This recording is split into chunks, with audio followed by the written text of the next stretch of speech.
Activity number 3. Fill in the blanks and complete the sentence. હવે આપણે અહીંયા dialog આપ્યા છે એમાંથી આપણે જે કૌંસમાં આપ્યા છે એ WH ક્વેશ્ચન પરથી આપણે ફિલ કરવાના છે બ્લેન્ક્સને. તો અહીં આપ્યું છે કે વોટ, હુ, વેન અને વેર અહીં આપ્યા છે WH ક્વેશ્ચન. હવે એના પરથી જે ખાલી જગ્યા આપી છે આપણે કમ્પ્લીટ કરશું. તો અહીં વોટ આપણે કેના માટે વપરાય છે? તો કર્મ જાણવા માટે. ત્યારબાદ કરતા જાણવા માટે આપણે કયાનો ઉપયોગ કરીએ છીએ? તો હુનો. સમય આપણે જાણવો હોય તો એના માટે આપણે ઉપયોગ કરીએ છીએ વેન, અને સ્થળ જાણવા માટે આપણે પ્રશ્ન પૂછીએ છીએ વેરનો. તો અહીં આપણે આપ્યા છે ડાયલોગ્સ, એમાં આ બધા આપણે WH ક્વેશ્ચનના ઉપયોગ કરશું. વોટ, હુ, વેન અને વેર. તો અહીં આપ્યું છે Swapnil says dash does your grandma live. સ્વપ્નિલના દાદીમાં ખાલી જગ્યા રહે છે. તો અહીં ખાલી જગ્યા આપી છે જાણવા માટે આપણે એની નીચેનો ડાયલોગ્સ જોઈશું અને શું શબ્દ આવે છે જોઈશું. તો એના પરથી આપણને ખબર પડશે કે આપણે કયા આમાં શબ્દનો ઉપયોગ થશે. તો Jay says she lives in Himmatnagar. હવે હિંમતનગર એ સ્થળનું નામ છે, એનો મતલબ સ્થળ જાણવા માટે પ્રશ્ન પૂછાયો છે. તો અહીં સ્થળ જાણવા માટે આપણે શેનો ઉપયોગ કરશું? તો અહીં આપણે ઉપયોગ કરશું સ્થળ માટે વેરનો. તો અહીં આપણે લખશું કે where does your grandma leave. તો અહીંયા વેર આવશે એટલે કે તારા દાદીમાં ક્યાં રહે છે? તો જવાબ Himmatnagar. Swapnil says dash take care of હર. ખાલી જગ્યા એની કાળજી રાખે છે. તો નીચે આવ્યું Jay says my mummy. By the way do you watch the TV. એટલે જવાબમાં આવ્યું છે માય મમ્મી. તો my mummy takes care of her. તો મમ્મી એક કરતા છે. તો કરતા માટે અહીંયા આપણે શેનો ઉપયોગ કરીએ છીએ? કરતા માટે આપણે ઉપયોગ કરીએ છીએ હુનો. હુ ટેક્સ કેર ઓફ હર એટલે કે તેની કાળજી કોણ રાખે છે? તો જવાબમાં આવે છે માય મધર. ત્યારબાદ છે ડુ યુ વોચ ટીવી. તો જવાબમાં છે સ્વપ્નિલ સેઝ યસ. હવે નીચે આપ્યો છે ડાયલોગ જય સેઝ ડેશ અને ક્વેશ્ચન માર્ક આપી દીધો છે. અહીંયા સ્વપ્નિલ નીચે આપ્યું છે જય અને ડેશ ક્વેશ્ચન માર્ક, અને નીચે જવાબમાં છે Swapnil says at 8 PM every day, કે દરરોજ 8 વાગે. પણ શું 8 વાગ્યે સમય આવ્યો? તો સમય માટે આપણે શેનો ઉપયોગ કરીએ છીએ? સમય માટે આપણે ઉપયોગ કરીએ છીએ વેનનો. એટલે વેનથી પ્રશ્ન પૂછ્યો હોય કે વેન, તો જવાબમાં આવે એટ 8 PM એવરી ડે. ત્યારબાદ છે જય સેઝ ડેશ ટાઈમ. કયો ટાઈમ એના માટે પૂછે છે કે શું ટાઈમ? શું ટાઈમમાં આપણે શુંથી પ્રશ્ન પૂછીએ એના માટે આપણે શેનો ઉપયોગ થાય છે? વોટનો. એટલે શુંથી પ્રશ્ન પૂછીએ તો આપણે જવાબમાં આવે છે ઇટ્સ 10:10 AM. તો અહીં આપણે શેનો ઉપયોગ કરશું? સમય પૂછવા માટે એમનો ઉપયોગ કર્યો છે વોટનો, કે વોટ ટાઈમ. તો જવાબમાં આવ્યું છે ઇટ્સ 10:10 AM. અને લાસ્ટમાં છે let's move for school. Activity number 4A. Read the paragraph and complete the table. Page number 58 પર આપ્યું છે. ફકરો છે Pappu and Monica work in their farm every Sunday. આ ફકરો વાંચીને આપણે એના પરથી આ કોષ્ટક આપ્યું છે એનામાં આપણે જવાબ પૂરવાના જ છે. તો આપ્યું છે Pappu and Monica work in their farm every Sunday. They water the plants and clean the flower bed. There are many trees in their farm. The birds live in the trees. Pappu and Monica love to watch the birds. Birds fly for food in the morning and return in the evening. There are monkeys in the trees also. They jump from branch to branch. Janak Kaka protects the farm from the monkeys. He is a helper in the farm. He stays in the farm. He takes care of the farm. તો અહીં આપ્યું છે કે પપ્પુ અને Monica દર રવિવારે તેમના farm એટલે કે ખેતરે જાય છે. ત્યાં તે શું કરે છે? તો તે છોડને પાણી આપે છે અને તેમને સફાઈ કરે છે ફ્લાવર બેડની. ત્યારબાદ ત્યાં ઘણા બધા વૃક્ષો પણ આવેલા છે.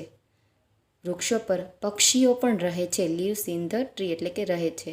પપ્પુ અને મોનિકાને આ પક્ષીઓ જોવા ખૂબ જ ગમે છે. તેઓ સવારે ઉડીને જાય છે ખોરાકની શોધ માટે અને સાંજે પાછા ફરે છે. રિટર્ન એટલે કે પાછા ફરવું. મંકીઝ એટલે કે વાંદરાઓ પણ ઝાડ પર હોય છે. તે એક ડાળીથી બીજી ડાળી પર કૂદાકૂદ કરતા હોય છે. જનક કાકા છે એ આ ખેતરનું રક્ષણ કરે છે વાંદરાઓથી અને તે આ ખેતરને સારું રાખવામાં મદદ કરે છે. તે ખેતર પર રહે છે અને તેમની કાળજી રાખે છે. હવે આ કોષ્ટક તમને આપ્યું છે એમાં પર્સન, લિવિંગ ક્રિએચર્સ એના વિશે આપ્યું છે. હુથી પ્રશ્ન પૂછ્યો એટલે કે કરતા છે બધા પર્સન ઓર લિવિંગ ક્રિએચર્સ. ત્યારબાદ તમને અહીં આપ્યું છે એક્શન એટલે કે એમાં આવશે વર્બ. ડુ અને ડઝથી આપણે એમાં કરશું. પેલા ખાનામાં હુથી પ્રશ્ન છે એટલે દરેકમાં તમે કરતા જોઈ શકો છો. ત્યારબાદ એક્શન. એક્શન છે એટલે ડુ ડઝનો ઉપયોગ કરશું અને એમાં વર્બ આવશે. થિંગ્સ ઓર ઓબ્જેક્ટ જેના માટે આપણે વોટથી પ્રશ્ન પૂછીએ છીએ કર્મ. હવે એની બાજુના કોષ્ટકમાં તમે જોઈ શકો છો વોટની બાજુનું કોષ્ટક પ્લેસ. પ્લેસ એટલે કે સ્થળ. સ્થળ જાણવા માટે આપણે પ્રશ્ન પૂછીએ છીએ વેરથી. વેર અને ટાઈમ આપ્યો છે તો સમય જાણવા માટે આપણે આવશે વેન. તો અહીં તમે જોઈ શકો છો કે પેલું પપ્પુ એન્ડ મોનિકા. તો પહેલી લાઈનમાં જ આપ્યું છે પપ્પુ એન્ડ મોનિકા એ કરતા છે. ત્યારબાદ શું કામ કરે છે તો work in their farm every Sunday. તો વેર સ્થળમાં આપ્યું છે, ફાર્મ તો આપી જ દીધું છે. વેન એટલે કે સમય. તો સમયમાં શું થશે એવરી સન્ડે. તો આપણે અહીંયા લખશું નીચે કોષ્ટકમાં પહેલા નંબરમાં વેન. તો આપણે લખશું every Sunday Pappu and Monica. ત્યારબાદ આપ્યું છે વર્ક ઇન ધ ફાર્મ અને સમયમાં આવશે એવરી સન્ડે. અહીંયા આપણે જોઈ શકો છો વર્બ. ત્યારબાદ આપ્યું છે કર્મ. વર્કને લગતું કોઈ ઓબ્જેક્ટ કે વસ્તુ છે નહીં તો તેમાં આપ્યું છે ડેશ અને સ્થળ આપ્યું છે ફાર્મ. ત્યારબાદ સમયમાં તો કે વર્ક ક્યારે કરે છે તો જ્યારે ખેતરે જાય છે ત્યારે. ખેતરનો સમય એવરી સન્ડે એટલે કે દર રવિવારે જાય છે. તો અહીંયા આપણે આવશે છેલ્લો શબ્દ એ જ અહીંયા લખશું આપણે એવરી સન્ડે. ત્યારબાદ આપ્યું છે ધ્યેય. ધ્યેય એ પપ્પુ અને મોનિકાને લગતું જ છે કે તેઓ કોણ પપ્પુ અને મોનિકા.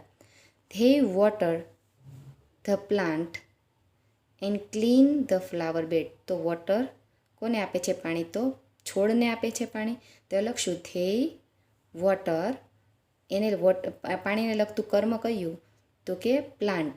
એના માટે વસ્તુ આપી છે તો લખશું અહીંયા plant.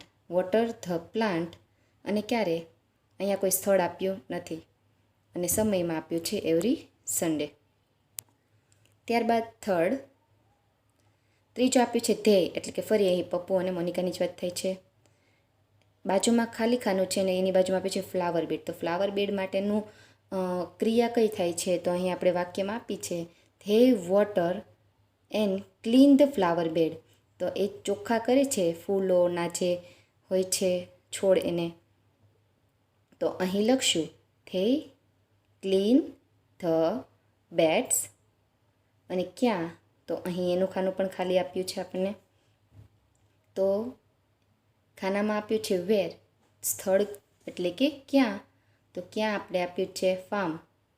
Clean flower bed in the farm ક્યારે તો એમાં પણ આપણે સમયગાળો લખશું એવરી સન્ડે દર રવિવારે જાય છે ત્યાંની ક્રિયા. હવે આગળ આપ્યું છે બર્ડ્સ ફ્લાય અને વોટ અને વેરમાં આપણે ડેશ આપ્યું છે પણ ક્યારે તો સમય છે fly for food in the morning. સવારના સમયે એ લોકો ઉડીને જાય છે પક્ષીઓ. તો આપણે અહીં લખશું ટાઈમિંગમાં મોર્નિંગ ઇન ધ મોર્નિંગ. અને એવી જ રીતે ક્યારે પાછા આવે છે તો birds return in the evening. તો આપણે પાછા ફરે છે એનો સમયગાળો તો આપી દીધો છે ઇવનિંગ. તો આપણે એની આગળની ક્રિયા લખવાની છે રિટર્ન. તો અહીંયા લખશું રિટર્ન ઇન ધ ઇવનિંગ. અને લાસ્ટમાં આપ્યું છે પાંચમું monkey.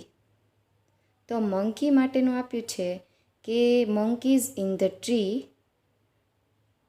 they are monkeys in the tree also and they jump from branch to branch. અને અહીં આપ્યું છે તમે જોઈ શકો છો તો જમ્પ એ ક્રિયા છે એક્શન એટલે કે ક્રિયા. તો એમાં લખશું વોટ તો એમાં તો ડેશ છે. વેર ક્યાં કૂદાકૂદ કરે છે તો બનિયન ટ્રી અને વેનમાં ડેશ આપ્યું છે. તો આવી રીતે આપણે લખતા જઈશું એક્શનમાં ક્રિયાઓ, વોટ હોય તો એના ખાનામાં આપણે કર્મ લખશું, અને પ્લેસ તો આપણે એના ખાનામાં આપણે લખશું સ્થળ, અને વેનના ખાનામાં લખશું આપણે સમય. આવી રીતે આપણે આ આખું કોષ્ટક કમ્પ્લીટ કરવાનું રહેશે. આ બધી વસ્તુ છે આપણે અંગ્રેજીની બુકમાં સરસ અક્ષરે લખવાની છે, અને અહીંયા સુધી આપણે પ્રેક્ટિસ કરવાની રહેશે. અહીંયા સુધી એટલું રાખીએ છીએ. હરિઓમ.